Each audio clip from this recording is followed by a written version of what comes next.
అనగనగా ఒక అడవిలో ఒక దొంగ తాకి ఉండేది. అది రోజు రోజు ఇతర పక్షుల గుడ్లను తింటూ ఉండేది.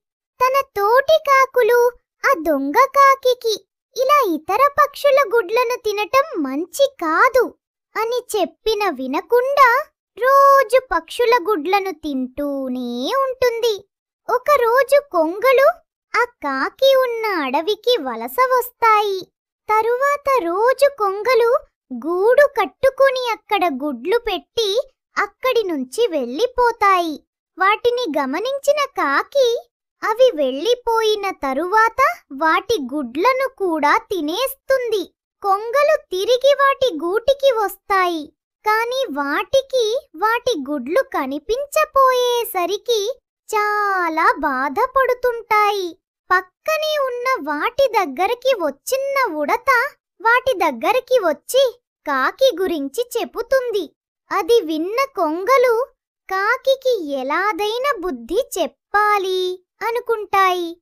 ఒకరోజు కాకి గుడ్లు పెట్టడం చూసిన కొంగలు కాకి వెళ్ళిన తరువాత ఆ గూడును గుడ్లతో సహా వెళ్ళిపోతాయి. సాయంత్రానికి తన గుడికి చేరుకున్న కాకికి గూడు గుడ్లు కనిపించపోయేసరికి చాలా బాధపడిపోతుంది. గుడ్లను పిల్లలను పోగొట్టుకున్న తల్లి బాధ ఎలా ఉంటుందో అప్పుడు అర్థమైంది దానికి. తన తప్పు తెలుసుకున్న కాకి పశ్చాత్తాపపడింది.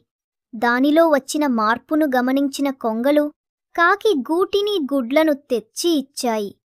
తను హాని చేసినా కూడా తనకు కీడు చెయ్యని కొంగలకు కృతజ్ఞతలు తెలిపింది కాకి.